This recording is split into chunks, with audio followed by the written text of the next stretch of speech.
ပြီးကြပြီလားဒီပုံနဲ့အမျိုးသမီးကကမ္ဘာပေါ်မှာမရှိတဲ့နိုင်ငံတစ်ခုကနေပြီးတော့ရောက်လာခဲ့ရတဲ့ဒီအမျိုးသမီးကတိုကျိုကနေပြီးတော့အမေရိကကို flight တစ်ခုစီးလာတယ် JFK လေဆိပ်မှာသူတို့ဆင်းတဲ့အခါမှာထုံးစံတိုင်းပေါ့နော် immigration ဖြတ်တဲ့အခါမှာသူ့ရဲ့ passport ကိုစစ်တဲ့အခါမှာသူတို့ကတာမန်ကြည့်လိုက်တော့ဒါ tourist တယောက်ပဲပေါ့နော် passport ကိုစစ်ကြည့်လိုက်တဲ့အခါမှာသူ့ရဲ့ passport ကကမ္ဘာပေါ်မှာတော့မြေပုံကမ္ဘာမြေပုံထဲမှာတော့မရှိတဲ့နိုင်ငံ Transa ဆိုတဲ့နိုင်ငံအဲ့ဒီအချိန်မှာဒီသူတို့ရဲ့အနာပိုင်နဲ့နည်းနည်းကြောင်သွားပြီးတော့သူ့ကိုတီးတန့်ခေါ်ပြီးတော့စစ်ဆေးမိမျက်နှာတွေလုပ်တယ်ပေါ့နော်လုပ်တဲ့အခါမှာသူ့ရဲ့ဒီ passport ကိုစစ်ကြည့်တဲ့အခါမှာအပြစ်အနာစာတစ်စက်မှမရှိဘူးလုံးဝမရှိတာလုံးဝတကယ်ကို flawless ဖြစ်နေတာဒီကောင်ကြီးကဒီ passport ကသူ့ရဲ့ document တွေကိုစစ်ကြည့်တဲ့အခါမှာလည်းဘာမှကိုဟာကွက်မရှိအောင်ကိုပြည့်စုံနေတာကွာတည်တာသူ့ရဲ့ဟာတွေအကုန်လုံးအချက်လက်တွေအကုန်လုံးမှားယွင်းနေရမဟုတ်ပဲနဲ့အမှန်ကန်လွန်နေတာပေါ့နော်အဲ့လောက်ထိ flawless ဖြစ်တဲ့ documents တွေပြပြလားဆိုလို့ရှိရင်အဲ့လို passport တွေတခုမှသူတို့တစ်ခါမှတော့မမြင်ဘူးပေါ့နော်အဲ့နဲ့သူ့ကိုမေးတယ်ပေါ့နော်ဒီနိုင်ငံဘယ်ရလဲပေါ့နော်အဲ့လိုမျိုးပြောတဲ့ခါမှာဒါ transa လေးပေါ့မသိဘူးလားဘာညာလို့ပြောဒီနိုင်ငံ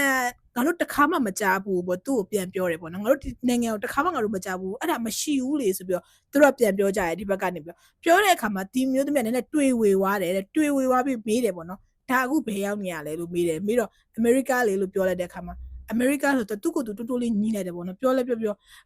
ငါဒီနေရာကိုလာမှာမဟုတ်ဘူးပေါ့နော်ငါဒီနေရာကိုမလာမှာမဟုတ်ဘူးပေါ့တည်ရမလားဒါငါရဲ့ကဘာမဟုတ်ဘူးဆိုပြီးသူပြောတယ် this is not my wall ပေါ့နော်တည်ရမလားအဲ့လိုမျိုးသူပြောခဲ့တာငါကဘာမဟုတ်ဘူးပေါ့တည်မလားသူမသိလို့ရှိရင်တခြား other dimension တစ်ခုခုတွေရောက်လာသလိုပါလို့ ਨੇ အဲ့လိုပြောလိုက်တာအဲ့အမျိုးသမီးကပြောပြီးတော့ကျတော့သူ့ကိုလည်းဘဲမှပေးမသွားဘူးကွာသူ့ရဲ့အချက်လက်တွေအဲ့လိုစစ်ဆေးနေတဲ့အချိန်မှာသူ့ကိုအဲ့အခန်းထဲမှာထားခဲ့တဲ့အချိန်မှာ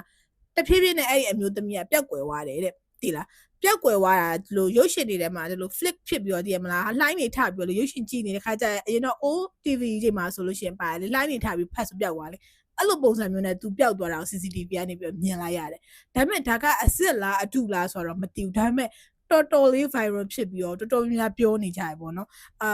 စဉ်းစားစရာကောင်းတာဘာလို့အမေရိကမှာပဲဒီလိုထူးဆန်းတာတွေကဖြစ်နေရတာလဲပေါ့နော်ဒါပေမဲ့ဒါဒီဟုတ်လားမဟုတ်လားဆိုတော့တေချာတော့မသိဘူးဒါပေမဲ့ဒါလေးကတော်တော်လေး viral ဖြစ်နေလို့အင်းလေးပြောပြတာဒါဟုတ်ချင်မှလည်းဟုတ်မှာပေါ့နော်ဒါပေမဲ့ပြောလို့လည်းမရဘူးပေါ့ကဘာမှကိုယ်တွေမသိတဲ့အရာတွေဆိုတာအများကြီးရှိရမယ်လေဟုတ်တယ်မလားဆိုတော့ဆက်ပြီးစောင့်ကြည့်ကြတာပေါ့အားလုံးတတ